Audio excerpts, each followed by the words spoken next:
Buat yang mau daftar in the future, what do you think they should prepare now? Yang keterima itu apakah harus out of the box banget gitu? IPK-nya nggak bagus-bagus banget, masih bisa nggak sih keterima MIT gitu? Halo teman-teman semua, selamat malam. Welcome to Desas Desus Ais MIT tahun 2026. Nanti kita bakal ada pertanyaan dari aku dulu, terus pertanyaan buat masing-masing, dan nanti kita bakal buka Q&A. Sekarang buat introduction dulu, kenalin diri dulu. Tolong semuanya cepet aja kasih nama, asal kotanya, jurusan atau program di MIT, sama makanan Indonesia yang kalian kangenin sekarang apa. Aku dulu, hai semuanya, nah nama aku Erin. Aku asal dari Jakarta, aku S1 sama S2 di MIT, ambil jurusan Computer Science and Molecular Biology. Aku lagi kangen nasi jeruk pakai ayam suwir dari Dadar Beredar. Kasih telur dadar, makasih. Makannya pakai tangan. Hai semuanya, nama aku David, asalnya dari Surabaya, jurusan di MIT, sekarang PhD in Medical Engineering and Medical Physics. Makanan yang paling dikangenin rawon. Halo semua, saya Vansen, asal kota dari Pekanbaru, jurusannya Bachelor in Electrical Engineering with Computing, sama makanan Indonesia ikan bakar. Aku Fahri Guniar, asal dari Bandung, S1 dulu di ITB, S2 sekarang MBA di MIT Sloan. Makanan yang paling dikangenin? Iya. Seblak. Halo semuanya, nama aku Rizka, asal kotanya dari kota kecil di Pulau Jawa, Purwodadi, moga-moga ada yang tahu. Terus jurusan di sini ngambilnya Department of Urban Studies. Terus apa tadi, makanan ya? Iya. Makanannya nasi Padang. Oke, pertanyaan pertama. Kan MIT itu emang di QS ya ranking 1 lah, udah 13 tahun berturut-turut kalau nggak salah. Dan ya, there's a lot of good universities out there. Kenapa kalian waktu itu milihnya MIT? Ya, maksudnya ya orang-orang tahu MIT itu it's a good university, has good research, tapi apakah ada alasan-alasan lain yang beneran ngebuat MIT beda dari universitas lain? Kalau dari aku, karena mungkin kalau aku sebenarnya programnya non-degree ya teman-teman. Jadi kayak menurutku agak jarang ada program yang buat orang-orang yang apa sih, kayak nggak butuh nggak butuh degree gitu ya. Nah itu lumayan jarang, dan kebetulan di jurusanku ada di MIT gitu. Jadi kayak kenapa tidak? Dan ada peluang beasiswanya juga gitu. Jadi menurutku ya it's a good opportunity lah. Satu, ada programnya, ada peluang beasiswanya, terus juga MIT bagus banget juga networknya, jadi ya why not. Kalau aku awalnya emang, pertama kan dari programnya ya, jadi aku emang pursue MBA. Terus setelah ngobrol-ngobrol, aku punya mimpi buat for entrepreneurship. Jadi the top 3 for entrepreneurship, it's either Harvard, Stanford, or MIT. Tapi setelah lihat-lihat lagi, 3 ini juga punya kayak different kind of entrepreneurship. Jadi MIT emang lebih fokus ke, we are talking about tech, it's not only about software, tapi juga hard tech and deep tech.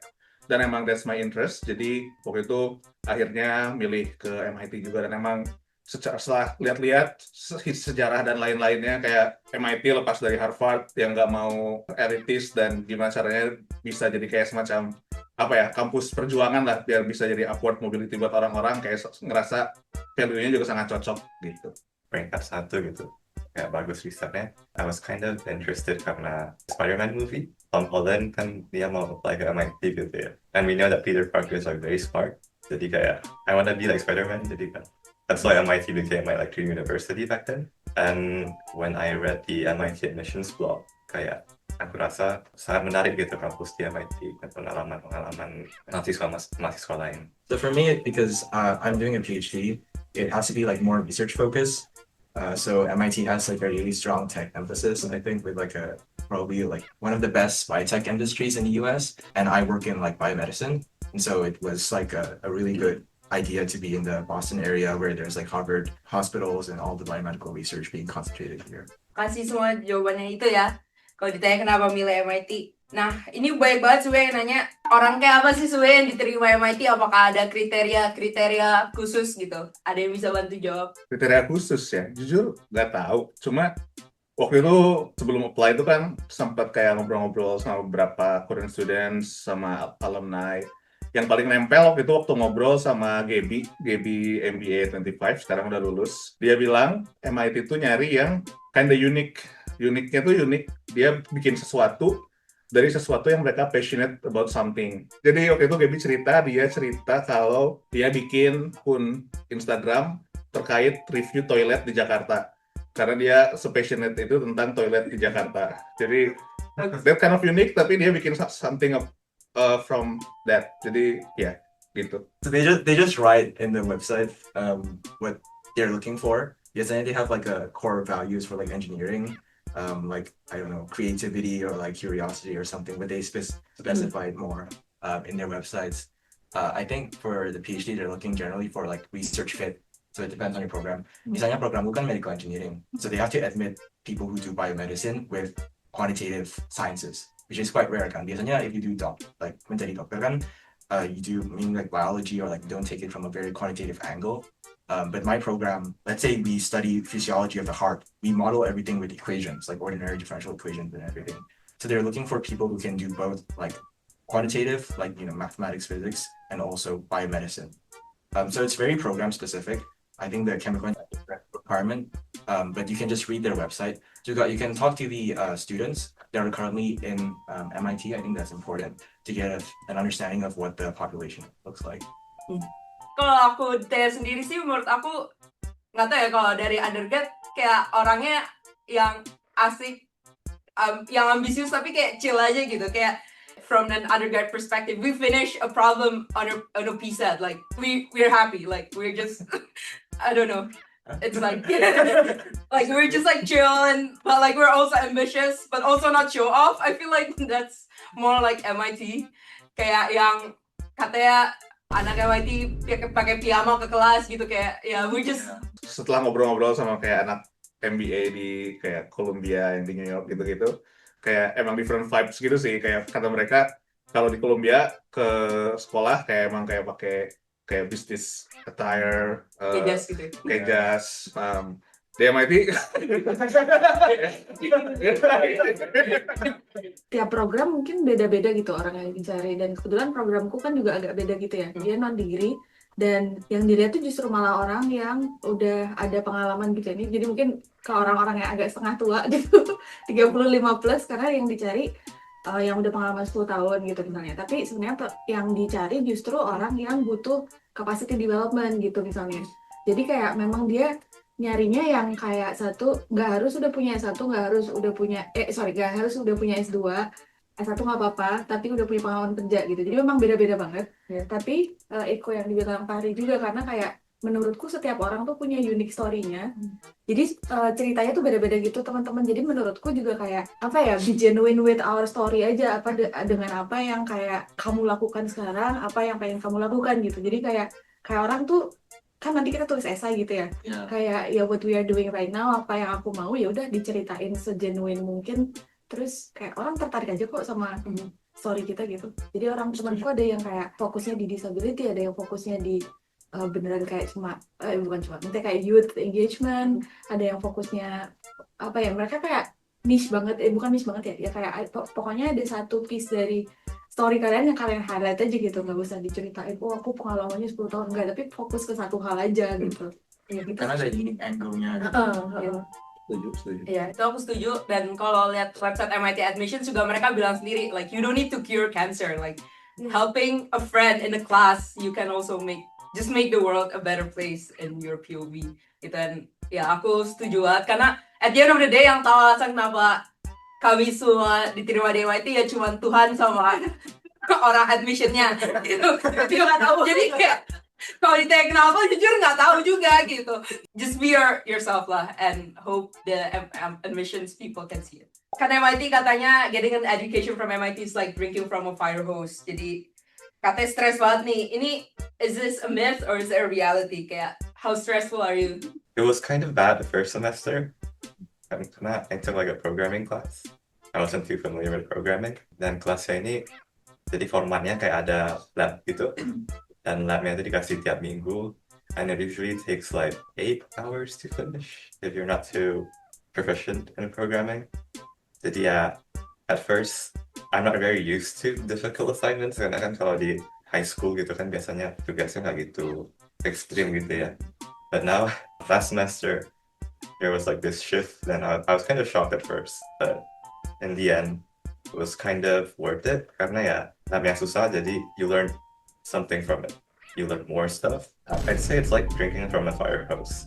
Yeah, that myth is kind of true.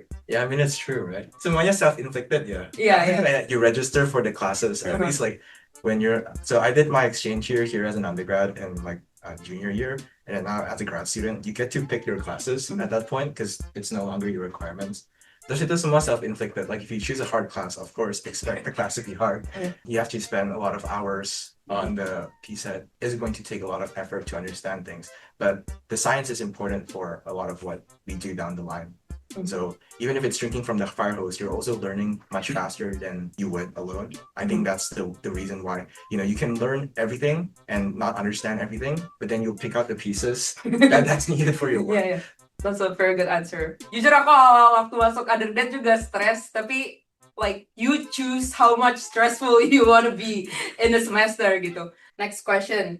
Mungkin ini lebih ke arah postgraduate sih. Jadi buat Kak Fahri atau Mbak Rizka, banyak yang takut MIT itu biaya kuliahnya akan mahal dan dapetin beasiswa kayak LPDP itu challenging. Apakah kakak tahu ada beasiswa apa aja yang bisa buat ke MIT? Ini aku juga cuma tahu buat MBA ya, jadi mungkin nanti David atau Rizka bisa nambahin juga buat PhD atau ada degree. Tapi kalau di MBA sebenarnya banyak full scholarship. Jadi ketika kita dapat admission tuh biasanya kita kalau misalkan aku nggak tahu kriterianya kayak gimana, tapi beberapa temanku mereka dapat kayak full scholarship, full ride scholarship gitu-gitu.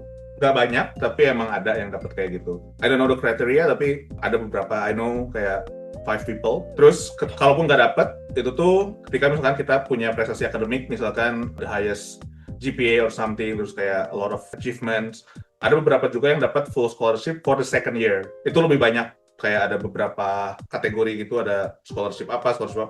Sudah bisa dilihat juga kalau misalkan kalian buka websitenya Sloan, ketika lihat kayak financial assistance, itu kayak udah di list gitu semuanya, kayak ada fellowship apa, ada scholarship apa. Jadi it's quite comprehensive, jadi nggak cuma LPDP. Terus selain itu, sebenarnya ada juga LGO program. Jadi salah satu anak Indo juga ada yang di LGO. LGO tuh dia mekanisme programnya itu ada kerjasama sama company. Jadi they have mandatory internship selama I think 6 months. The tuition is kind of subsidized, jadinya jauh lebih murah dibanding kayak the full tuition. Itu juga can be kind of an option. Kalau dari aku tuh kan again non-degree program ya, dan ini kalau aku sendiri itu di bawah namanya tuh Humphrey program, dan itu fundingnya sendiri juga beasiswa di bawah Fulbright sebenarnya. Jadi kayak ada juga opsi-opsi yang kayak gini mungkin, tapi mungkin bagi teman-teman yang carinya non-degree gitu ya, itu ada juga.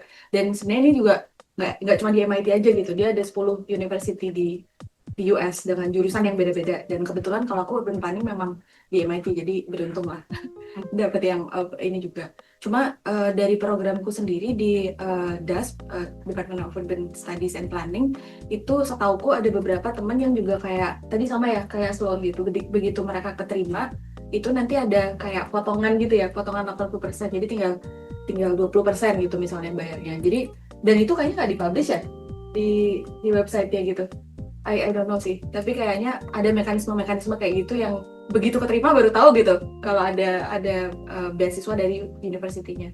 Terus on top of that kan sebenarnya ada research assistantship sama teaching assistantship yang teman-teman juga bisa dapat tambahan gitu kalau misalnya mencari other source of funding. Betul. Kalau S3 ya di Amerika semuanya dibayarin sih. Karena S3 kan udah kayak kerja gitu. Jadi for the first year you'll get fellowship from the department to allow you to rotate with different professors. Terus tahun kedua and onwards, you'll just work directly with one professor and they'll fund you through a research assistantship or a teaching assistantship. Yeah, so you don't have to worry about funding once you get admitted to most US programs. You can still apply for fellowships, tapi kalau untuk orang internasional biasanya fellowshipnya internal. So you cannot apply to the American agencies yang kayak NSF, Gates Scholarship, or all those other things. You can still apply internally, but it's not required. Like your professor will pay for you. Oh, kalau undergrad, MIT ada kasih generous financial aid, so depending on your family income, you get a certain level of financial aid gitu. Mulai dari tahun lalu yang pendapatan family-nya less than $200,000, which is kalau di Indonesia itu kayak 3 miliar per tahun, itu kalian full free, kayak tuitionnya beneran free, Dan on top of that, there's a lot of job opportunities too on campus. Kayak bisa misalnya jagain front desk yang $20 per jam. Intinya like there's a lot of jobs on campus you can do too. For undergrad, you don't really need to think. Pikirinnya cara masuk MIT aja. Dan kalau buat master, ya itu udah dikasih tahu ada jalur-jalur lain juga. Banyak yang ngerasa nih, aku tuh cuman dari kampus biasa, oh IPK-nya nggak bagus-bagus banget. Atau kalau dari undergrad, aku nggak punya medali internasional. Kalian mau ngomong apa ke mereka? What should they do gitu? Masih bisa nggak sih terima MIT gitu? Sebenarnya balik lagi ke statement Rizka tadi sih, karena nggak ada yang tahu ya kayak sebenarnya apa yang bisa jadi patokan. Cuma I would just say one thing, kayak pertama, the most important thing is the story. Jadi what's unique about you, what's your story, why you want to pursue this. Tapi I just want to share my story. Jadi waktu itu aku juga kayak sempat ngerasa hal yang sama, kayak aduh MIT kayaknya susah banget, apply nggak ya? Kayak waktu ngambil GMAT, itu tuh kan kayak ngirim skor ke school secara langsung gitu kan. Bahkan waktu itu aku nggak masukin MIT, kayak masukinnya ke beberapa sekolah lain lah yang kayak passing grade dan lain-lainnya lebih kecil kayak GMAT skornya. Cuma waktu itu I'm lucky to attend some kind of event like this. Waktu itu ada Pak Rahmat Kaimuddin, dia ditanya apa kunci masuk MIT. Kuncinya cuma satu, ya apply. Karena banyak yang kayak aku waktu itu, jadi kayak ngerasa udah keduluan, betul. Kayak jadinya apply ke yang lain aja deh, nggak apply ke MIT. Tapi setelah dengar Pak Rahmat kayak apply aja, kayak alhamdulillah sih dapet ternyata. Sharpen your story and apply. That one I agree, karena kayak waktu aku daftar waktu SMA juga aku tahu the people in my cohort yang daftar, dan aku kayak ngeliat waduh medalis medalis imo-imo semua nih gitu. Aku nggak punya medali, Con. I hope MIT wants to listen to my story karena I feel like I'm more than my academic achievements. Aku juga sebenarnya sama sih sama Fahri, kayak aku tuh lumayan nggak kebayang gitu ya, kayak MIT kayaknya keren banget deh, kayak aku nggak pernah terbayang. Aku dari kota kecil BTW, terus kayak gimana ya, kayak belajar di Jakarta aja menurutku udah S1 S2 gitu udah keren gitu. Kayak aku nggak ke Jakarta, maksudnya aku dari lulusan Undip S1-nya, terus kayak nggak pernah aja kebayang gitu bisa kayak MIT. Menurutku sangat jauh. Tapi karena orang di sekelilingku itu banyak orang yang kayak belajar di MIT, banyak belajar di US dan di Europe gitu misalnya. Terus jadi mereka tuh justru encourage aku gitu, cobalah daftar, bisa kok, jangan minder dulu gitu. Dan orang menurutku kayak surround ourselves with teman-teman yang kayak punya goals pendidikan yang tinggi, itu juga membantu kita gitu. Terutama bagi teman-teman yang kayak mungkin di sekelilingnya nggak ada orang-orang yang kayak pengen belajar, pengen S2 di luar negeri gitu. Jadi first step-nya menurutku kayak surround yourself with orang-orang dengan goals yang sama gitu. Dengan goals yang intinya aku pengen kuliah lagi di tempat yang lebih bagus. Itu menurutku teman sangat membentuk goals kita juga gitu. Ini disadari atau enggak ya teman-teman, kayak kalau misalnya teman-teman surrounding-nya tuh sama orang-orang yang goals-nya sama gitu, mau kuliah lagi gitu. Nanti kita ke bawah sendiri gitu. Tapi kalau misalnya surrounding kita nggak ambis-ambis banget gitu, ya mungkin ya udah kita jadi kayak kendor gitu semangatnya. Mungkin itu sih kayak first step banget. It's the same for me. Like I wouldn't have made it to an MIT PhD if it wasn't for my mentors in undergrad. Your surrounding matters a lot because they'll shape, like they'll help you go up the ladder essentially. They'll like tell you what you need to do. They'll tell you what you need to prepare for during admissions processes, and also like how to sharpen your story in a way that's like sells yourself better, sells your strength. And a lot of these things are not about what you are, but about how you portray yourself. Also, you have to like communicate your strengths beyond just your academics. You're not just numbers, right? You're also a person. You have your personality, you have your ambitions. I think all of that are like playing to the holistic picture of what MIT is looking for. Surrounding yourself with people who can help you, portray yourself in the best light, I think is also important. These are very good answers. Ya pas aku apply MIT juga awalnya aku kayak minder gitu karena yang pas aku kayak baca MIT admissions for undergrads, and when I looked at the MIT Maker portfolio, jadi kayak tiap tahun kalau undergrads apply ke MIT, they can basically tell stories about their projects on YouTube videos or something. And when I watched the videos, I was like, wow, ada satu anak tahun lalu keterima yang he made a car in his garage which is ridiculous, which is insane. Ya jangan minder juga karena orang yang Amerika opportunity-nya beda ya sama Ya. yang dari Indonesia. They have a lot more of a focus on extracurriculars I and agree. doing creative things during high school even.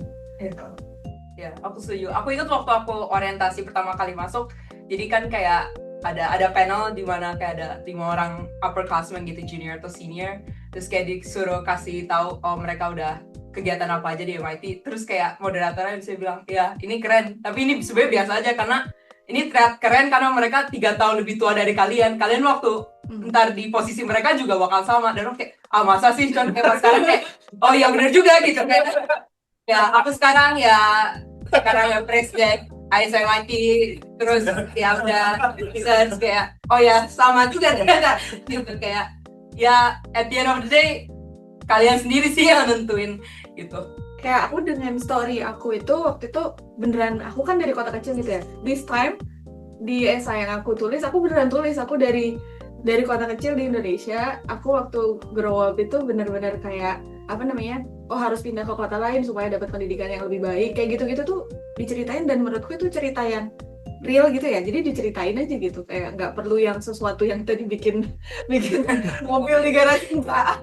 Jadi kayak as simple as your story, what's unique about your story, yang menceritakan journey kamu dan apa yang pengen kamu dapat gitu sih. Kalau boleh tahu nih buat teman-teman juga, Kariska backgroundnya apa sebelum masuk ke MIT nih? Background Iya, kerjaan.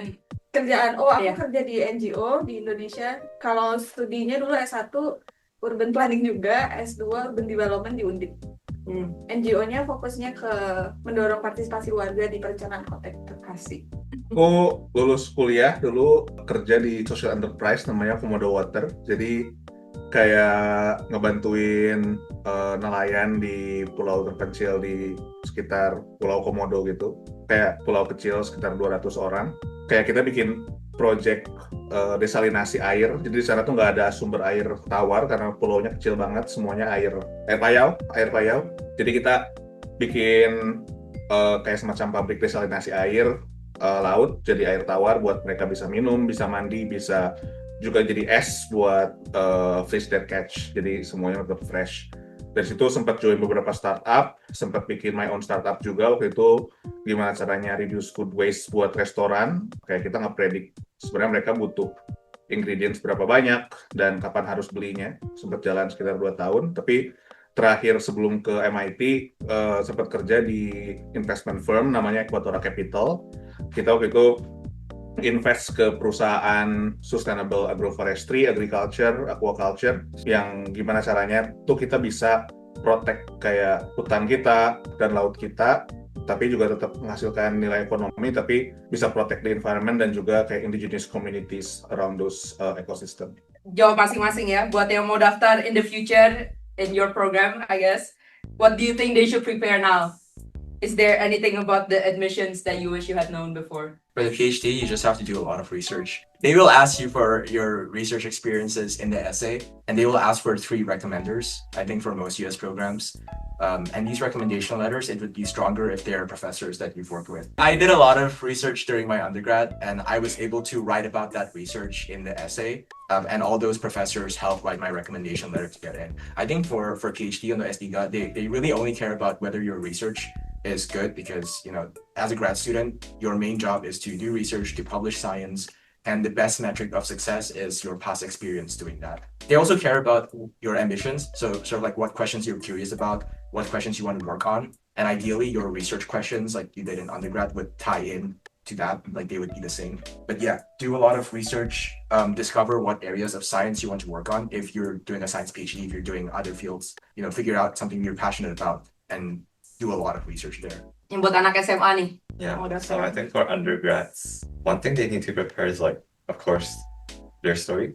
Jadi kayak cerita tentang diri kalian sendiri, like some interesting perspectives about yourself. Kayak selain fokus di academics, what extracurriculars you did in high school. I think that's also important to share. Soalnya MIT admissions, they not only care about academics, but they also care about a well-rounded student. Jadi kayak harus lebih holistic gitu application kalian. And I think it's also important to study for the SATs, IELTS, and those required as well. Itu add-on to Fansen, SAT sama TOEFL. Tapi kalau kalian misalnya nggak, aku juga dulu nggak biasa ngomong bahasa Inggris, jadi siapin kalau bisa dari sejauh mungkin. Jadi kayak kalian si kecil nih kelas 3 atau kelas 10 gitu nonton ini, bisa siapin apa? Itu sih menurut aku yang paling tangible yang bisa kalian siapin, kayak at SAT, TOEFL. Dan sekarang like SAT aja kalian buka Khan Academy, itu udah ada semua practice questions-nya, kayak coba aja di situ. Jadi kalau MBA kan instead of SAT, GMAT sama, jadi kayak IELTS atau TOEFL, kayak bahkan kayak MBA nggak butuh IELTS atau TOEFL ya. Jadi kayak waktu itu buat scholarship doang aku. Tapi GMAT itu emang cukup lama, itu nyiapin kayak beberapa bulan dibanding yang lainnya. The most important thing sebenarnya tadi sih tentang story, karena itu juga paling lama. Kayak sebenarnya apa sih story kita, itu yang paling lama kita siapin juga, apa yang mau kita ceritain. Tapi I would say other than that, do your research tentang the schools and why you are like the right fit for the schools and the schools the right fit for you. Kayak research who are the professors, what are the course, kayak what are the centers or like the programs, specific programs that you are interested in. Kayak waktu aku share, aku memang punya interest in climate sama entrepreneurship, jadi kayak waktu itu cerita gimana caranya bisa pengen leverage resources dari kayak Sustainability Initiative di Sloan sama kayak Martin Trust Center di MIT. Terus terakhir, jangan sungkan buat reach out and call message current students atau alum sih. Jadi waktu itu I'm lucky ada beberapa temen yang emang udah kenal sebelumnya di MIT, jadi aku reach out ke mereka definitely. Tapi waktu itu juga reach out ke beberapa yang nggak kenal dan mereka balas semua juga. Ada sih yang nggak balas, tapi mostly balas. Jadi jangan sungkan buat reach out. Dan yang di bawahku juga banyak yang kayak Dian dan lain-lain kayak reach out ke aku juga, dan Dian juga kayak reach out ke banyak orang yang dia sebelumnya belum kenal. Jadi because those experience and resources will be available, dan kita juga kayak pengen lebih banyak orang Indo yang masuk MIT kan. Jadi ya, jangan sungkan buat reach out. Tapi mungkin itu sih, kayak kan sebenarnya programnya tuh di bawah MIT ada banyak banget ya. Jadi first step memang harus cari dulu kayak minat kamu di mana, kamu mau ngapain. Coba di search dari sekian banyak program itu yang cocok sama apa yang pengen kamu mau lakukan in the future. Itu sih paling the right fit. And then kayak bener sih kata Fahri, kayak reach out ke orang-orang, karena itu at the end sangat membantu banget sih, sangat membantu proses kita. Ketika aku bilang jangan suka reach out, jangan kayak lu mau iya. ngapain langsung reach out. Jadi do your own research before reaching out. Kayak reach out ketika emang ada pertanyaan atau hal-hal yang pengen didiskusiin yang emang kalian nggak bisa temuin di website dan lain-lainnya. Karena menurutku website dari, at least kalau buat Sloan, kayak it's already very comprehensive, kayak tentang financial aid dan lain-lain itu udah lengkap juga. Jadi reach out ketika emang kalian udah do your research dan punya pertanyaan yang emang lebih kayak experience or something personal. Makasih semuanya. Sekarang buat pertanyaan buat masing-masing orang nih. Kalau MBA kan ada promnya nih yang unik di MBA, di MIT ada video essay gitu kan.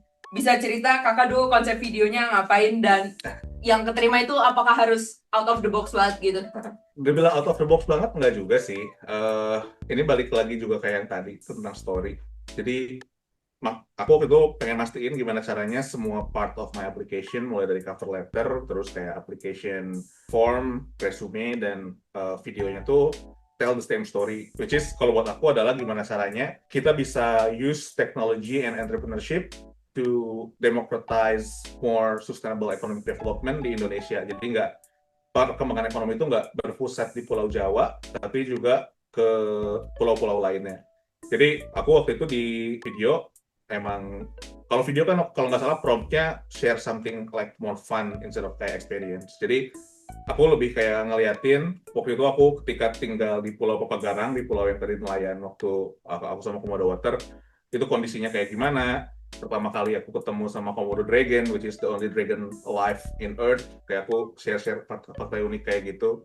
Terus kayak aku cerita di sana kayak pertama kali scuba diving, jadi kayak aku kayak punya diving fin di belakang kayak sambil cerita. Terus cerita hal-hal personal aja sih. Waktu itu kayak aku waktu itu baru punya anak, jadi aku cerita juga. Dan waktu itu kayaknya baru awal-awalnya generative AI muncul, jadi kayak aku cerita, oh ya aku suka pakai AI buat bikin storybook, setiap malam cerita ke anak aku Arka. dan udah banyak hal-hal personal kayak aku suka martial arts, aku suka berenang, aku suka tenis, jadi kayak karena promptnya intro ke classmate, jadi apapun yang kalian ajak aku pasti in gitu. Pertanyaan selanjutnya masih buat Kak Fari. Menurut kakak, apakah bisa beda background gitu buat masuk MBA? Dan kayak misalnya kalau S1 atau S2 itu bukan bisnis gitu. Dan gimana caranya nge-link background yang non-bisnis itu atau dari STEM gitu ke ya MBA?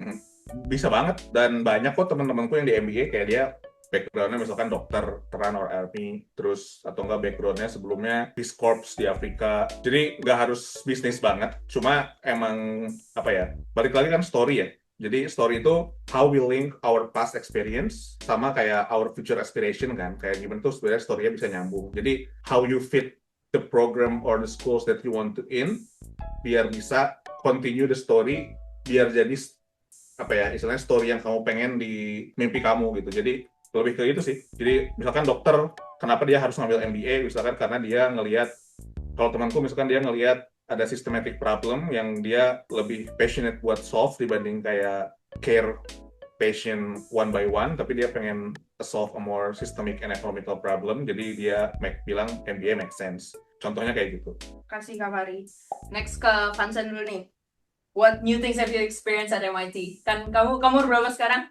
18, I think. Vincent paling muda ya di sini, umur 18 tahun. Kamu ada culture shock gak nih? Clara kan kamu masih muda nih. I don't think there's much culture shock, to be honest. I feel like it's very normal. Like, everyone's friendly. Everyone's very open. I guess they're more open than people are usually in Indonesia. Like, I feel like people in the US are more talkative in general. So, so yeah, it's very easy to share your ideas with someone or to just talk with someone. MIT is very collaborative sih. Aku dulu juga kayak misalnya aku ngerjain PSAT, aku nggak bisa, kayak aku kadang ke lounge aja naik ke kelas, halo, tahu nggak caranya gimana, kayak and they will help you gitu. In your honest opinion, do high school students need to have OSN or international medals to get into MIT? It might not be the main factor, but it's definitely useful to have. So yeah, I mean, I know some people with international medals, like international physics Olympiad medals or IMO medals that applied and didn't get in. So having a medal doesn't determine whether you get into MIT or not. Having a good story is more important. Being able to shape your experience into a good essay, I think that's also important. Jadi ya, story yang kalian buat dalam essay itu harus benar-benar unik. Jadi ya, kayak seperti yang other panelists tadi sempat ngomong, the good story is important and it has to be, well, just try to be yourself and give a personal story. Ya, aku setuju. Aku waktu daftar undergrad kayak aku bilang tadi, aku udah JPR nggak teman-temanku yang lain yang kayak medalis IFO gitu daftar, yang aku dulu nggak punya itu, tapi aku bilang, oh di luar MIT aku ikut choir, I did orchestra, terus aku ngajar anak jalanan, so like I did lots of non-academic things that people don't usually see gitu, yang aku ceritain di admission itu, so that helps. In general, kenapa MIT nerimanya banyak anak, kelihatannya kayak nerima banyak anak Olimpiade, karena mereka mau ngelihat yang anak yang bisa passion dalam jangka waktu yang panjang gitu, in the things they're passionate at. Dan Olimpiade itu gampang, as in kalau kalian misalnya punya medali kan berarti kalian berarti udah belajar, anaknya pasti pinter, rajin gitu. Jadi tapi there's a lot of things to prove that too gitu. Buat grad school applications to MIT or top universities in general, ada yang banyak yang nanya, perlu publication nggak, perlu Q1 nggak nih buat masuk MIT? What do you think? I think like even in MIT, maybe only like 50% of the class has publications like first author. So it's not really a requirement, right? I think, I'm not sure, it varies program to program, but from when I was applying, that's what people told me. It does help to have publications, and there's like a spectrum. So it's better to get a peer-reviewed publication in like a decent journal. And then the next one is like, if you have something that's published in archive, nowadays you don't have to go through the full peer review process, have something out in the internet, you can publish to bioRxiv or archive. I personally had that, so I didn't have a publication accepted and published when I applied to MIT. But it does help. And the reason it helps is that you can write anything you want in the essay, but you need to prove it somehow. You need evidence. And that evidence evidence can come from if you're doing professional things, right? From the existence of these companies or these nonprofit organizations. But for research, the evidence is only like two sources that can fact check you. The first is your recommendation letters from your professors. And even your professors can write really nice things about you. Kan profesornya juga bisa support you and stuff. Not really, they don't have to be fully honest. So the other source is your research publications. I think if you have, PhD students' main jobs are to publish their research. So if you have it, it does help. It's not required. And kamu kan di HST nih, which is a collaborative program between Harvard and MIT. Yeah. What benefits do you have other than other programs out there? Yeah, so HST specifically is a joint program between Harvard and MIT, and we get this thing called dual citizenship, which means we can we have both ID cards. We can work with labs in all of Harvard and also MIT together. So we don't have, usually if you're a PhD student in MIT, you want to work in Harvard, it's harder. Also, if you're in Harvard, you want to work in MIT. But we get to work with anyone. So my last rotation was in MGH, which is a Harvard-affiliated hospital, Massachusetts General Hospital. And then now I'm working in the Reagan, with Erin. And, the Reagan is an MIT, I don't know, it's MIT, Harvard, MIT, and Harvard. MGH. Yeah, it just lowers the hurdle a lot to working with different labs. We also take classes from both departments. So I take computer science courses at MIT to study machine learning and stats. But I take medical courses with Harvard MD students in the Harvard Medical School campus in Longwood. And so it's a really big divide. On one day you're studying transformers, in the other day you're studying the heart and pathophysiology of what diseases happen in the heart. But it's really that interdisciplinary thing that I think is the focus of my program. Oke, Kariska nih dari Spurs. Kan sekarang lagi fellowship ya. Jelasin dong fellowship itu kerjaannya atau kesibukannya ngapain, soalnya kan ini nggak banyak orang tahu nih tentang fellowship ini. Kalau aku sendiri kan sebenarnya programnya itu nggak pure akademik gitu ya, karena kan goal utamanya sebenarnya professional development dan akademik itu hanya satu bagian dari itu gitu. Jadi kayak yang lain-lainnya ada banyak, kayak seminar, bisa ikut conference, bisa ikut internship juga. So kita juga itu harus juga gitu ya. Jadi kayak one part of it is what we call professional affiliation, which essentially an internship. Dan sekarang aku juga sedang internship gitu di US institution. Terus yang lain-lain apa ya, kayak ya banyak lah, harus ada volunteer aspek juga. Terus juga apalagi ya, lumayan banyak sih sebenarnya komponen-komponen. Ada program-program yang memang di tailor juga buat si professional development-nya itu sendiri. Kayak aku harus networking, aku harus ketemu orang, dan apalagi ya, ada komponen-komponen yang banyak gitu menurutku. Dan yang mau aku ceritain sebenarnya kayak karena ini itu fokusnya orang beda-beda. Jadi di programku itu, dari program besarnya kan sebenarnya urban development, tapi sebenarnya orang-orang masing-masing itu punya fokus sendiri-sendiri gitu ya. Jadi kayak aku fokusnya sendiri kan di urban resilience sebenarnya. Dan temanku ada yang fokusnya di disability, ada yang fokusnya di governance, ada yang fokusnya di macam-macam. Jadi kita tuh beda-beda banget gitu kegiatannya. Kelas yang diambil beda, tergantung kebutuhan kita. Terus kayak tipe internship yang diambil juga beda sesuai kebutuhan kita sendiri gitu. Jadi kayak aku sekarang di namanya Resident Cities Network, jadi organisasi base-nya di New York, tapi aku kerjanya juga cukup independen, jadi I'm doing my own research with them di Boston gitu. Jadi kayak pengalamannya at the end kan yang dimau sebenarnya kayak having an experience working in US institution gitu. Jadi kayak that's sort of the most important aspect. Tapi kelasnya sendiri sebenarnya tujuan ikut kelasnya bukan untuk grade kan, lebih ke untuk kayak sebenarnya kamu butuh belajar apa gitu. Jadi kayak mungkin kalau boleh cerita sedikit, aku ngambil kelas-kelas yang justru mengasah critical thinking, berpendapat, karena US learning environment itu agak beda ya sama di Indonesia. Apalagi teman-teman yang udah pernah S1 di Indonesia ke S2 ke US mungkin agak sedikit beda gitu environment-nya, karena kayak memang di sini kamu butuh membaca dulu kayak gitu-gitu. Jadi kayak sebenarnya aku pengen justru pengalaman itu gitu, kayak gimana diasah untuk membaca nih, nanti sampai di kelas itu kan kamu harus berdebat, nggak debat juga sih, berdiskusi. Dan itu kalau kita nggak biasa di Indonesia tuh kayak lumayan struggle gitu di awal. Aku jujur di awal lumayan struggle gitu ya, harus kayak memahami bacaannya sendiri, sama di kelas tuh harus punya pendapat. Nah itu yang menurutku sangat diasah di sini gitu sih, dan it's an advantage of belajar di MIT and di US environment anyway gitu sih. Thank you for your answer. Ini mungkin bisa Mbak Rizka dan Kak Farid bantu jawab juga. MIT kan sekolah yang terkenalnya teknik atau sains gitu. Dan kakak kan programnya bukan teknik atau sains gitu. Gimana kelas-kelas humanities, like non-science at MIT? Mhm. Apakah bagus juga gitu? Bagus juga. Banget. There's so many great professors in Sloan School, jadi kayak Yang Nobel kemarin? ya kayak Profesor pemenang Nobel tahun lalu Simon Johnson yang dia nulis buku bareng sama Daron Acemoglu tentang Power and Progress, gimana how important is institution for like nation development. Kayak pemenang Nobel, terus kayak director IMF sama Bank of England, terus kayak ex-partner McKinsey, kayak so many people that has like really great experience that can share like great things with us, dan they're very humble, jadi kayak they're very accessible. Dan di sini mungkin emang semuanya gitu ya, jadi kayak beda sama pengalaman di itu tuh, dosennya very humble, jadi kayak they have like their own office hour, kayak kita email, kayak happy to discuss dan lain-lain.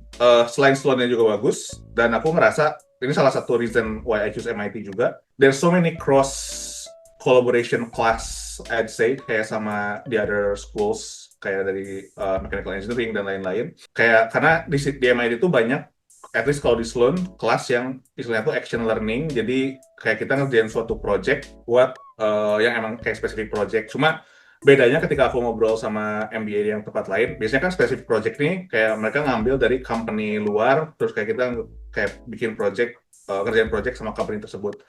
Kalau di MIT scale-nya tuh kayak macam-macam. Jadi dari company luar ada, kayak temenku ada yang kayak dia kerja bareng sama Google DeepMind.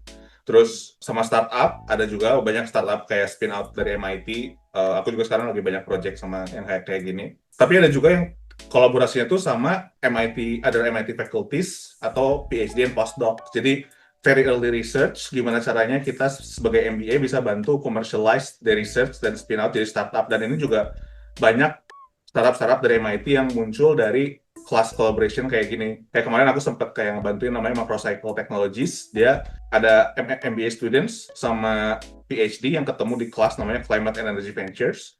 Dan ya udah, mereka spin out bikin companies, dan abis itu ada kelas-kelas lain yang ngebantuin mereka juga. Aku join ke kelas tersebut dan ngebantuin mereka buat kayak mapping out the supply chain for textiles gitu lah. Sebenarnya kalau di programku gimana ya, kayak ya itu non teknis tapi ada teknis-teknisnya juga. Dan tadi sebenarnya kayak kalau dibilang Fahri kan sebenarnya kita juga itu ya bisa collaborate sama dan bersinggungan sama topik yang lain. Tapi kalau di programku sendiri menurutku bagus-bagus aja karena juga banyak di link dengan actual practitioner gitu ya. Jadi kayak kelas-kelas studionya itu kadang-kadang memang betul-betul case based dari di sini di Boston atau kayak di somewhere in the US, kota lain in the US, dan mereka pair sama actual clients gitu ya. Jadi kayak beneran nanti misalnya kan kita sebutnya studio gitu kadang-kadang. Kalau misalnya ngerjain sesuatu di studio itu nanti berguna buat clients-nya gitu, kayak city government of somewhere gitu. Jadi nanti itu beneran bisa provide actual inputs juga. Jadi kayak lumayan seru juga gitu kan kalau misalnya kita belajarnya juga berdasarkan case real. Nah, tapi juga kadang-kadang menurutku sering ada juga kok yang teknis gitu. Cuma kalau aku banyak ngambilnya yang non-teknis. Tapi banyak juga yang kayak bersinggungan dengan teknologi, aspek kayak mapping yang sekarang kalau misalnya dibandingin sama di university di Indonesia, pastinya lebih advance di sini gitu ya. Karena kayak link ke jurusan yang lain yang computer science kayak gitu juga pasti contribute ke programmatic learning-nya di dalam Department of Urban Studies-nya sendiri. Dan bahkan aku kan sekarang juga lagi volunteer di Office of Sustainability. Itu kan kita fokus ke mau ada study buat urban heat di kampus. Nah itu kan urban heat sendiri topik yang cukup perkotaan dan isu iklim gitu ya. Tapi yang terlibat juga ada orang planning, ada orang dari yang apa sih ngomongin sensor, heat sensor, yang bikin heat sensor, itu jurusan apa aku nggak tahu dia.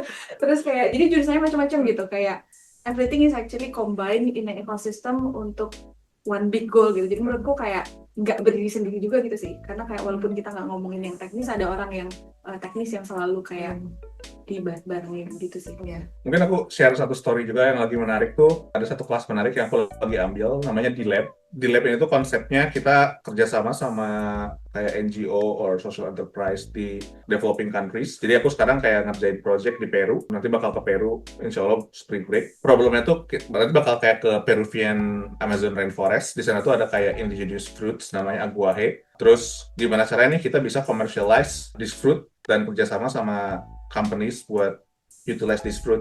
Jadi aku sebagai MBA di grup aku contribute buat kayak gimana tadi the business value, the partnerships and everything. Tapi aku kerja sama engineering students, ada yang undergrad, ada yang PhD. Mereka kayak bikin mesin buat kayak cold press the fruit, gimana caranya bisa survive kayak di kondisi kayak Amazon rainforest dan lain-lain. Jadi ini very interesting sih. Jadi kayak emang the scale and the scope and the domain tuh kalau di MIT menurut aku lengkap lah. Kalian mau yang kayak corporate high tech kayak Google DeepMind ada yang kalian mau terjun ke development space ada, everything is here gitu. Kayak tergantung apa yang kalian mau explore. Waduh, kok susah. New York mereka. Oh iya, iya. Apakah di Amerika aman? Bagaimana dengan gun violence? Mau ke MIT tapi takut. I think I feel safe walking around. Yeah. Yeah, same. Ya, Like Boston is a really like liberal city, so like there's I think good gun control here. Tapi I can also say from perspective of parents here, kan pernah ke beberapa kota juga di US. I'd say Boston is very safe sih, comfortable juga kayak buat bawa anak istri keluar walaupun kayak agak malam. Terutama di daerah MIT sih very safe sih. Boston itu kota pelajar sih, jadi kayak orang-orang di sini juga biasanya kayak ya kita juga mahasiswa aja sih, jadi kayak aman-aman aja. What tips can you give high school students for achieving a bachelor's degree abroad? Also, what should we prepare before pursuing a master's degree? You need to have a good application in high school, right, to get an admissions to the university abroad. And I think you just need to keep an open mind once you're here, because like people might have different cultures with you, so it's probably a good idea to like be open-minded and be willing to accept new ideas and try out new things. Okay. Hai Kak, kira-kira culture shock yang kalian alamin apa aja nih? Terus di MIT banyak waktu free atau hektik? Culture shocknya ada dryer ya di sini. Di Indonesia masih jemur pakai angin. You have to walk everywhere. Yeah.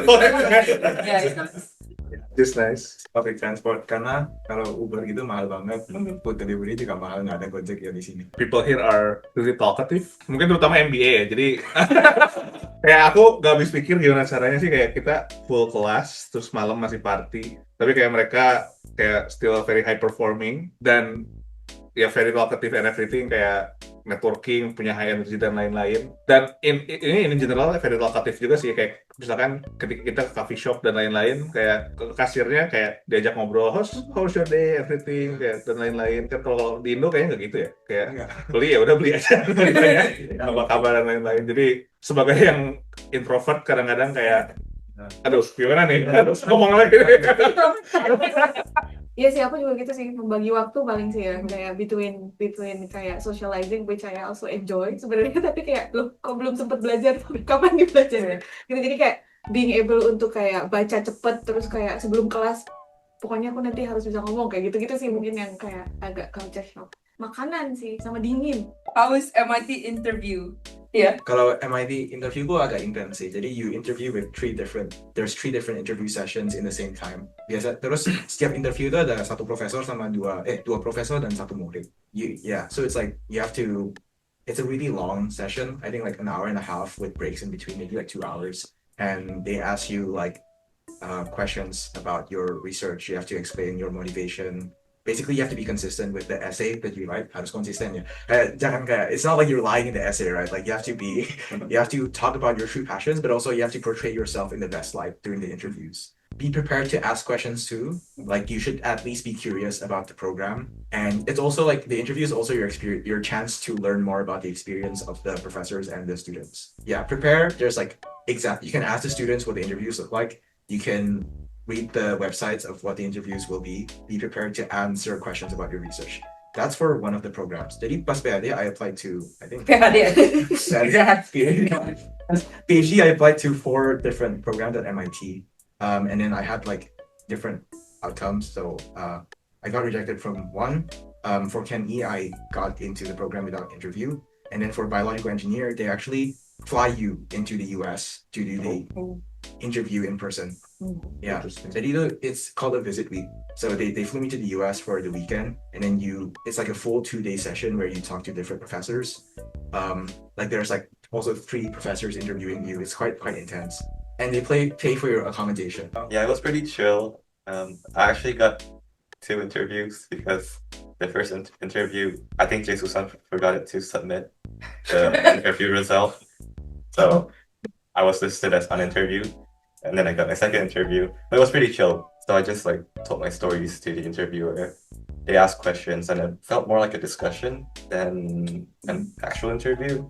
So yeah, I just had to practice retelling my stories that I wrote in my essay, basically. Sama sih, kayak pretty chill. Kalau MBA, interviewnya ada kayak sebelum interview itu kayak kita disuruh nge-submit data visualization sama kayak tentang personal story terkait diversity, equity, and inclusion. The first part of the interview kayak discuss tentang itu, kayak kita ngejelasin kayak kita kenapa kita milih this visual, what does it mean, and everything, dan juga cerita tentang yang diversity.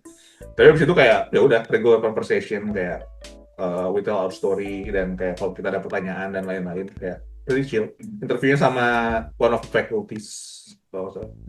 Ariska, Kalau aku sebenarnya yang interview bukan dari MIT-nya ya, karena ini kan di bawah Fulbright program. Jadi waktu itu interviewnya di Indonesia dan lumayan intens karena in person, terus ada 6 people interviewing, and one I think from the like US side of the Fulbright, yang satunya dari Indonesia, terus ada independent kayaknya someone like with professional background sama alumni. So sort of ada banyak orang yang interview, dan itu karena in person jadi lumayan ini ya, pressure-nya agak beda gitu. Tapi ya, I think so far that was prepare the interview. I think the kuncinya adalah prepare and latihan interview sih, in that kind of situation where a lot of people are interviewing you, and be consistent with the message kayak yang dibilang David, karena mereka akan lihat apa yang kamu tulis dan beneran tanyain in person, what does this means? Is this a ChatGPT term kind of thing? So you need to be able to explain everything gitu sih. Oke. Ditutup dulu dengan kata-kata hari ini. Dari Kariska, kata-katanya apa? Daftar aja dulu langsung. Ya. Sama sih, apply aja. Yeah, some. Semangat teman-teman. Kalau ada pertanyaan, kontak kita aja. Kontaknya bisa gimana? Dari aku, subscribe YouTube Gabriela Irin, makasih. IG Gabriela Irin L-nya 3. LinkedIn aku jarang buka, mohon maaf. Tapi aku selalu jawab DM. Makasih. Instagram handle-nya lupa lah. Kayaknya Go David. Terus ingat gua gitu. You can also reach out LinkedIn. I'll go preferably LinkedIn sih. Instagram udah kebanyakan followersnya. Ya, for me Instagram, LinkedIn works. Kayaknya kita di tag di Instagram, jadi kalau Instagram jadi cari di situ. LinkedIn just my name, Fahri Gunia. Sama Instagram dan LinkedIn-ku Rizka Hidayani. Oke. Sip. Makasih ya teman-teman. Semoga bermanfaat. Semua pertanyaan kejawab. Ya. Yang pada nyariin Vansen boleh lebih deket. Oh iya. Ini Vansen. Kak, kasih motivasi dong. Lagi butuh motivasi nih. Untuk yang mau masuk MIT. Pansen. Cerita lagi dong, ini apa ini boneka, kenapa dibawa? Aku mahasiswa termuda di MIT. For Kak Erin dan Kak Vansen, would you mind sharing the unique niche things you wrote in the essays during the undergrad? Aku esai jujur rada lupa. Kayak interviewku cepet banget, kayak 15 menit doang. Terus aku kayak, cepet banget. Terus aku nanya, aku boleh nyanyi nggak? Dia bilang, boleh. Pak, pernah homesick nggak, Kak? Kalau aku home-nya dibawa ke sini, jadi Terus izin bertanya Kak Vansen, aduh keren lagi nih. Sudah pernah ketemu Vansen, see you again ya. Apakah di sekitar MIT ada yang jual Indomie, Kak? Ada, tapi nggak dimasakin.